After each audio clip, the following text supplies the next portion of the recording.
বিএনপির দুঃসময়ে রাজনৈতিক আশ্রয়ের জন্য গুলশানের এই বাড়িটি ছিল এক গুরুত্বপূর্ণ ঠিকানা। দলটি যখন কার্যক্রম চালানোর জন্য স্থায়ী কার্যালয় হারিয়েছিল, তখন এই বাড়িটি হয়ে উঠেছিল ভরসার নাম। তবে অনেকেই মনে করেন এই কার্যালয়টি বিএনপির নিজস্ব সম্পদ। তবে না জানা তথ্য হচ্ছে এই বাড়িটি বিএনপির নিজস্ব সম্পদ নয়, বরং দলের দুঃসময়ে এটি কার্যালয় হিসেবে ব্যবহারের জন্য ছেড়ে দিয়েছিলেন বর্তমান মন্ত্রিসভার অন্যতম প্রভাবশালী সদস্য, গৃহায়ন ও গণপূর্ত মন্ত্রী জাকারিয়া তাহের। কেউ কেউ বলছেন দুঃসময়ের সহযোগী হওয়ারই প্রতিদান পেয়েছেন তিনি। ত্রয়োদশ জাতীয় সংসদ নির্বাচনে কুমিল্লা ৮ আসন থেকে বিপুল ভোটে জয়ী হয়েছেন জাকারিয়া তাহের। তার নিকটতম প্রতিদ্বন্দ্বীর চেয়ে 4 গুণ বেশি ভোট পাওয়ায় পুরো বরুড়া এলাকায় আনন্দের পরিবেশ বিরাজ করছে।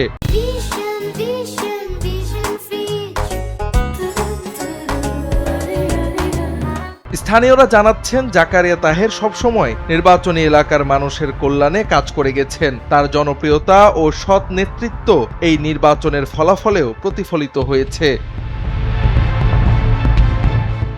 জাকারিয়া তাহেরের পরিবার বরাবরই সমৃদ্ধ এবং রাজনৈতিকভাবে প্রভাবশালী। তার বাবা প্রয়াত AKM আবু তাহের ছিলেন একজন বিশিষ্ট শিল্পপতি এবং ন্যাশনাল ব্যাংক লিমিটেডের প্রতিষ্ঠাতা। বাবার মৃত্যুর পর বড় ছেলে হিসেবে জাকারিয়া তাহের ব্যবসার পাশাপাশি রাজনীতির হাল ধরেন।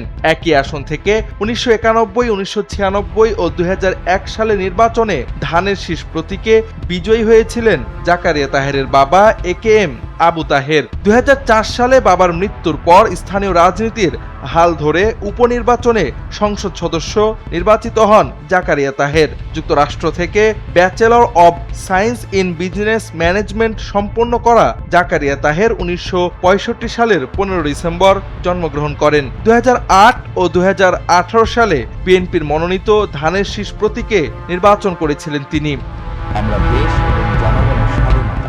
সম্পদের দিক থেকেও তিনি বেশ আলোচিত। নির্বাচনী হলফনামা অনুযায়ী তার স্থাবর ও অস্থাবর সম্পদের মোট পরিমাণ 231,46,46,971 টাকা। বিএনপির এই ত্যাগী ও প্রভাবশালী নেতার উপর আস্থা রেখে তারেক রহমান তাকে মন্ত্রিসভায় গুরুত্বপূর্ণ স্থান দিয়েছেন। এই পদক্ষেপে কুমিল্লা শহর ও বরুড়া এলাকায় বইছে উচ্ছ্বাসের বন্যা। জাওয়াদ আহমদ, NPB।